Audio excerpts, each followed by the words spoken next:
আসসালামু আলাইকুম। এইচএসসি ২৬ পরীক্ষার্থীদের জন্য একটি সুন্দর সাজেশন তৈরি করা হয়েছে। সাজেশনটা আসলে কেমিস্ট্রি প্রথম পত্রের গুণগত রসায়নের উপর ভিত্তি করে তৈরি করা হয়েছে। সেখানে আমরা দেখব অনুধাবনমূলক প্রশ্নের উপরে একটি সাজেশন। দেখি, এবার শুরু করা যাক। ১ নম্বরে হলো ক্যালসিয়াম/পটাশিয়াম পরমাণুর ১৯তম ইলেকট্রনটি 3d অরবিটালে না গিয়ে 4s অরবিটালে গমন করে কেন? এটা হলো কি? এটা হলো পড়েছে তোমার চট্টগ্রাম বোর্ড ২১ এ এবং তোমার সকল বোর্ড ১৮ সালে সকল বোর্ডে পড়ছিল।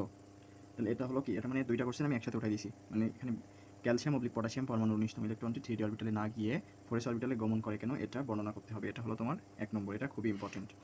আচ্ছা, নাম্বার 2 তে যেটা হলো সেটা হলো তোমার কপার/ক্রোমিয়ামের ইলেকট্রন বিন্যাস সাধারণ নিয়মে হয় না কেন? এটা আমরা সকলেই জানি।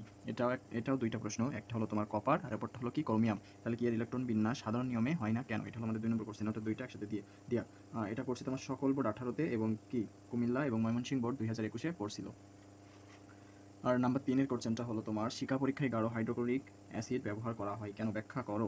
শিখা পরীক্ষায় কেন হাইড্রোক্লোরিক অ্যাসিড ব্যবহার করা হয় এটার ব্যাখ্যা। এটা খুবই একটা ইম্পর্টেন্ট প্রশ্ন। এটা হলো যদি বলা হয় তাহলে এটা কোথায় পড়েছে? তোমার ঢাকা বোর্ডে পড়ছে ১৫ সাল ও ১৯ সালে পড়ছে। আর বরিশাল বোর্ডে ২০১৯ সালে পড়ছিল এবং সকল বোর্ডে পড়ছিল ২০১৮ সালে। এবার এখানে ৪ নম্বর কোশ্চেনটা হলো বলা হয়েছে যে দ্রাব্যতা গুণফল বলতে কি বোঝো? এটাও খুব ইম্পর্টেন্ট। এটা দ্রাব্যতা গুণফল বলতে কি বোঝো? এটা পড়ছিল তোমার ঢাকা বোর্ড ২১ এ, বরিশাল বোর্ড ২১ এবং দিনাজপুর বোর্ড ২০১৭ তে। আমরা তারপরের প্রশ্নটা দেখি। তারপরের প্রশ্নটা হলো ৫ নম্বর। এখানে বলা হচ্ছে আহ্বাও নীতি/পাওলির বর্জন নীতি ব্যাখ্যা করো। অর্থাৎ এখানে ২টা নীতি। একটা হলো আহ্বাও নীতি আর একটা হলো পাওলির বর্জন নীতি। এখান থেকে তোমার বোর্ড পরীক্ষায় পড়বে, যেকোনো একটা পড়বে।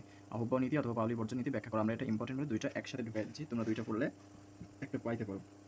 এটা পড়ছিল সকল বোর্ড ২০১৮ তে। আচ্ছা, এগুলো হলো 5 স্টার। প্রথম ৫টা কোশ্চেন হলো 5 স্টার। আমরা প্রথম ৫টা কোশ্চেন এগুলোকে 5 স্টার দিয়ে বিবেচনা করেছি। এগুলো তোমাদের জন্য খুবই ইম্পর্টেন্ট। আচ্ছা, এখানে আরও কয়েকটা আছে, 3 স্টার কোশ্চেন আছে হয়তো আর কয়েকটা। আমরা সেগুলো এবার দেখি। হ্যাঁ, আমরা এবার দেখতে যাচ্ছি এবার 3 স্টার কোশ্চেন। ঠিক আছে, আগে যেগুলো করেছি এগুলো সব হলো 5 স্টার। এগুলো অত্যাধিক ইম্পর্টেন্ট। এবার দেখি আমরা। এগুলো আসলে একটু বেশি ইজি, দেখা যাক। তারপর সেগুলো হলো কি 2D/3D অরবিটাল সম্ভব নয় কেন? 2D/3D অরবিটাল সম্ভব নয় কেন? এটা ইম্পর্টেন্ট, অনেক ইম্পর্টেন্ট। এটা তোমরা ১ থেকে ২ বার দেখে গেলে তোমাদের মনে থাকবে ইনশাআল্লাহ। তারপর তাহলে এটা পড়ছে তোমার রাজশাহী বোর্ড, ময়মনসিংহ বোর্ড ২১ এ, যশোর বোর্ড ১৯ এ, কুমিল্লা বোর্ড ১৫ এবং বরিশাল বোর্ড ১৬। এগুলো হলো তোমার অনেক বোর্ডে পড়ছে। আমরা এটা 3 স্টারের ভিতরে রাখছি।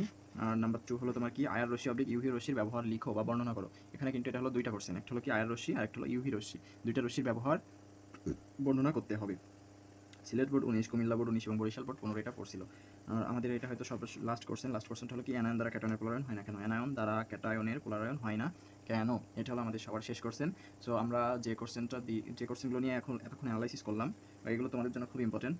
এটাই হলো তোমাদের অনুধাবনমূলক প্রশ্নের সাজেশন। অর্থাৎ আমরা হয়তো বা এখানে কয়েকটা দিচ্ছি, এখানে হয়তো 10টা হবে, ১০ থেকে ১১টা। এগুলো খুবই ইম্পর্টেন্ট। এগুলো তোমরা যদি তোমরা পড়ে থাকো, খুব ভালো করে পড়লে তোমরা এর থেকে ২টা কমন পাইতে পারো। ২টা না পাইলেও একটা পাবা ইনশাআল্লাহ। তবে সবাইকে পড়তে হবে। আর সবাই পড়বা আশা করি।